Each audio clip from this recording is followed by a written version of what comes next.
You probably can't tell unless you can see the EV sticker on the rego plate, but behind me, that is the all-new Kia Sorento PHEV, or plug-in hybrid electric vehicle. Now, you know that we like the Kia Sorento at Drive. In fact, it's our reigning winner in our Drive Car of the Year awards. So you would think that if you add a good hybrid system to an already excellent platform, it'd make a good thing even better. Let's find out though in the real world if it can get close to its claimed electric range. We're testing the GT line specification here, which is the only trim grade for the Sorento PHEV. It's priced from $79,330 before on-road costs, and from launch, Kia is running an $81,990 drive-away deal. The standard equipment list is long, in keeping with the GT line grade across the Kia range. 19-inch alloy wheels with a machined finish are standard, and there's a full-size spare, which is important for Australian regional buyers. You also get a panoramic sunroof, plenty of body colour and satin finish trim, LED headlights and taillights, and privacy glass. Inside the cabin, the only differences you'll see are the controls for the EV functionality. They allow you to force the Sorento into pure EV mode, for example, as we did on test. Everything we like about the standard Sorento remains the case with the PHEV model. The cabin is spacious, trimmed with quality materials, and premium in its execution. It's comfortable too, with plenty of room for the family on longer road trips.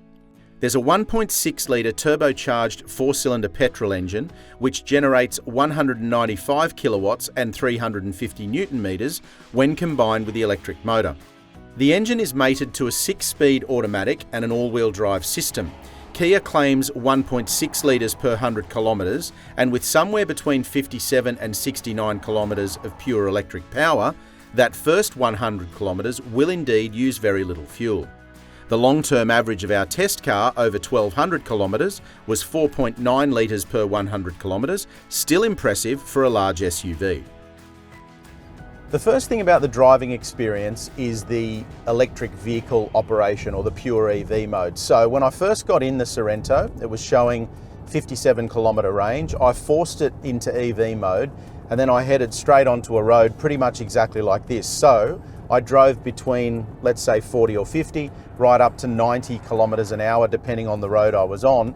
And the most impressive part about all that was I actually got 69 kilometres of pure EV range. So that's going to make a lot of sense for a lot of buyers, and I think it's quite impressive that this vehicle does at least as good as it claims, because it claims in best case scenario 68 kilometres, so it does at least as good as it claims, and then maybe even a little bit better.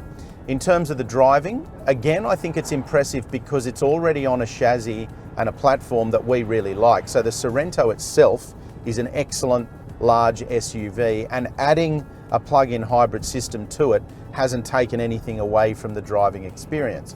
There's a few little extra controls to get used to, and you set things up, for example, by putting it into EV mode. But aside from that, it's pretty much like driving a regular Sorento. It doesn't feel any heavier, it doesn't feel weird when you tip it into a corner, and it doesn't do anything unpredictable or change the dynamics, I guess, of what was already a really good platform. What we've also noticed is if you put it into sport mode with no electricity left in the battery, it does use fuel, obviously, because you're driving it in a sporting mode, probably a little bit more enthusiastically than you normally would.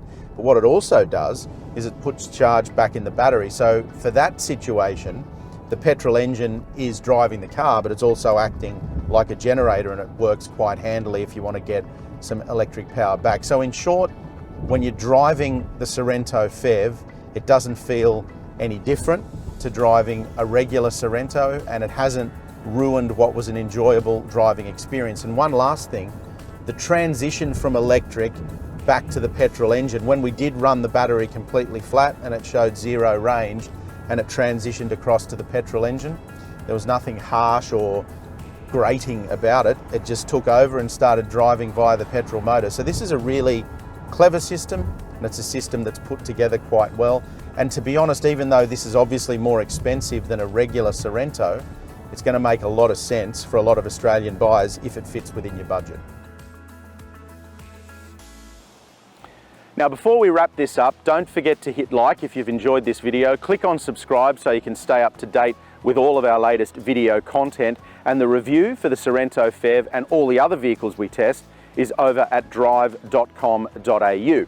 Now, PHEVs don't always get, or I should say plug-in hybrids don't always get as much love in Australia as they deserve. There's plenty of criticism out there for them, but when we test a PHEV, what we look for is what they can do in terms of their indicative electric-only range. Now, on paper, in a best case scenario, this thing claims to be able to travel 68 kilometres in pure EV mode.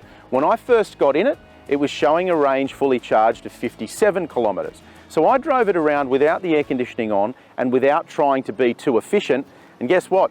I did 69 kilometres. It just kept going, and it was obviously regenerating some electricity there along the way.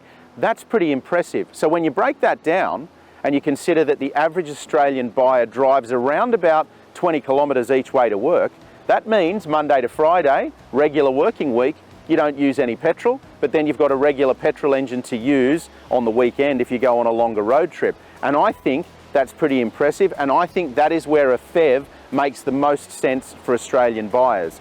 Let us know what you think about the all-new Sorento PHEV in the comments section below.